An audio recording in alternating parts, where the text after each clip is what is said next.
And I thought, oh man, I mean, President Hu isn't listening. I mean, a level playing field means nothing to the Chinese, okay? Nothing.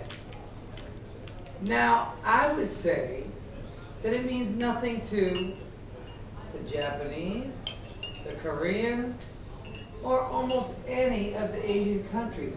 It probably means the only thing it means to is the Taiwanese. Because they get the Americans, okay? And they have learned to play by American rules, okay? But deep down in Confucian culture is that the other guys, whoever they are, they could be other Chinese from another tribe, you know what I mean, with another leader, is you get the other guy. You don't kick him when he's up, you kick him when he's down. You use every advantage to get the other guy, fair or unfair. You know what I mean? Level playing field, what is that supposed to mean, a level playing field? You know, in other words, this whole thing of the rule of law is very difficult for people to get their their heads around. Now, I think the Chinese people in mainland China, they understand they have to have a rule of law or the society's not going to work. I mean, I think they have matured in understanding that if they don't have a rule of law, that they're not going to get a modern society. So I'm not saying they're back in the dark ages, but the philosophy of a level playing field is anathema to of basic even Confucianism. And I read Confucius and Mencius, and I've read them all. You know what I'm saying? Is anathema to basically I read The Art of War. Is basically you get whatever advantage you get over the other guy, and especially the foreigner. Whatever, as you said, retrofit their parts, learn, steal their stuff. In other words, you get whatever advantage. This level playing field has really, it's very difficult to get their heads around this, a level playing field. On what basis is fairness? For what? You get some sort of advantage in where? In heaven? On earth? On what? You know what I mean? It has no meaning. See, the thing you watch people put the ratio in the Chinese. Take a look at the Nobel Prize winner. I think the mentality, their mentality is totally from the rest of the world. You force them, it didn't get anything done. Before the wife of the Nobel Prize winner, she can move around in the country and all that. The minute he got the Nobel Prize announcement, he lost. They took all her rights away.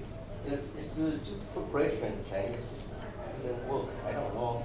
Their mentality is totally different. Can you clarify this? Am I not saying it correctly? I'm not trying to say that it's corrupt or that there's no sense of goodness or there's no sense of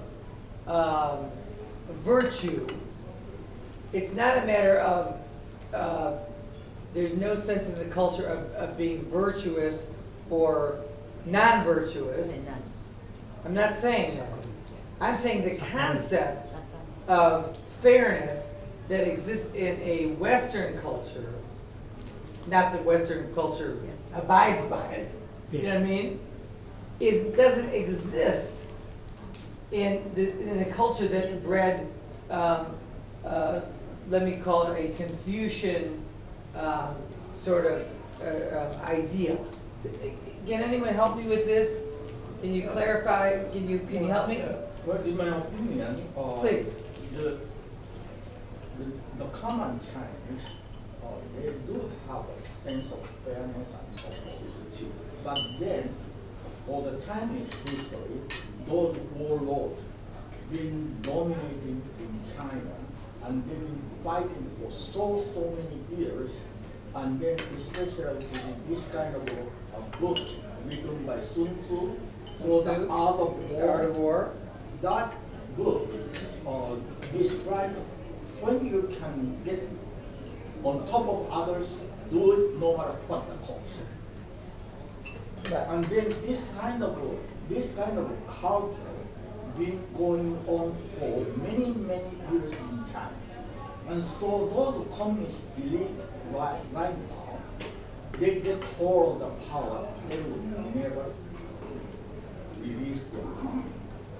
And that's the Chinese culture handing down from all ancient history. And this is in the communist country do the same thing. In a dictatorship do the same Right. thing. So to break this, there is no other way except the Western influence and Western country, especially the United States is the leader.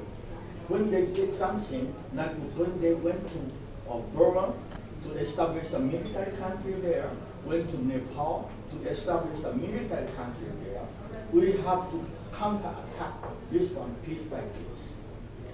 Otherwise, they will expand. They will do the same thing. We don't, like in the U.S. custom, I would keep doing until I was told not to do so. Mm-hmm. So that kind of a mentality is there. They have that. They will take advantage of that all the way. And so unless the U.S. counterattack this piece by piece, I don't think we are not get over. The communist country, it's been there for centuries. And then Russia, Reagan come to break the Berlin Wall, and then release those Czechoslovakia, Hungary, and Poland. He was great. Reagan was super great. But then, the rest of the communist countries still stay there. You'll never break the system, no matter how you do it. But the U.S. after breakdown of the Berlin Wall, U.S. relaxed quite a bit and never talk about democracy, importance of democracy, freedom, and justice. U.S. never advocated this one in the foreign countries. Let everyone a chance to talk. And then we continue. I do not mean that discontinue your talk about human rights. That's a big subject, I understand. But the main purpose for you to visit here, I think we like to hear what's your opinion, present a solution or suggestion for Taiwanese future economics. Recently, you know the President Ma, his policy, ECFA, that's the big impact on Taiwan. And what do you think that ECFA is a solution to Taiwan's future, economically and even politically? That's a solution. And last time, 3 years ago, he presented this brand name. I think this is a start to present a solution, part of the solution, not all the solution.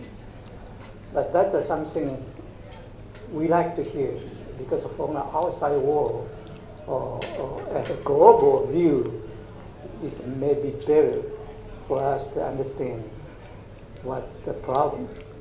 And to describe the problem, I think that many people present the problem. The Taiwan economy is going down, the unemployment is going up, and the ratio of those gap between rich and poor is getting wider and wider. This problem is being described 10 years and this. We don't need to describe the problem. What we want is solution, suggestions. And recently, last year, I went back to Taiwan with a group of Taiwanese. And we realized last time you presented that brand name is one of the solutions. It's good for the big or a company. But you understand, in Taiwan, the middle and small company represent 90 to 95% of the numbers of employees. And Taiwan and Korea is not the same. Korea has a big company, like a Samsung and those big companies. They can go forward with big companies in brand name, that type of strategy. Taiwan, the success for the brand name so far not that successful. Well, I'd like to hear what you think. Present a solution for the Taiwan, the majority of the Taiwan entrepreneurs. That represent 90 to 95% of the numbers. That represent 200,000 of the company. Well, And that's why I did the video. You saw okay, the video. let me finish the question for you. Present a solution for those people is a survival for Taiwan, and it's even more important for the big company. Company, they know what to fight for. So this last year we present, I did about the 60 Taiwanese people, the businessmen, go back to Taiwan. We talk to the small company, what they complain or what they think to survive, they need a sales. They need sales. Sales, Yeah. direct sales. The brand name is a solution, but for a small company, they don't care the brand name. What they need is direct sales. So I present the solution to the people.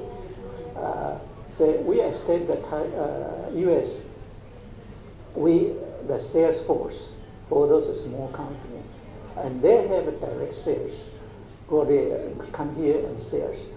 But the effort needs big and wide, and that could be the one solution. My question for you is that you think about is how can we help those 90% of this small company or medium company? They don't have a sales force, they don't have brand name, but they do need a survival. Technology-wise, they are very good. They have been promoted by this high tech, and R&D-wise, they are very good. Manufacture-wise, they are very good too. But consider Taiwan as a company. Right now, their need is sales. What I like use your power. Think about that. How can whole company, whole the Taiwan become a sales company and move forward? If that's a solution for Taiwan, This is what I did last year. no. But this is that. My turn. Okay. This is what I did when I was here last. What I did was, as an example, okay, even though it was chips, because of course Taiwan is known for the chips, I collectivized it. If you saw the video, I collectivized it. And I said, and I brought in, and I even forget what it was, but it was like, all of a sudden in big relief, it's like, it was a chocolate chip cookie. What is a cookie without a chip? You know what I'm saying? And then I went, something like, then it was, and I forget, it's nothing, the American pastime. And then I forget, there were several very clever lines. And then I forget what I put, but it was a very cleverly done video. And then it had, what's his name from the New York Yankees? Who was the guy? Yes, and he basically took a baseball, and he had put a home run, and then the chip turned into a chip. His ball turned into a chip, and then went into the cookie, and then it had all these company names, bang, bang, bang, all these Taiwanese companies' names, all over the place. Good idea. And then it said,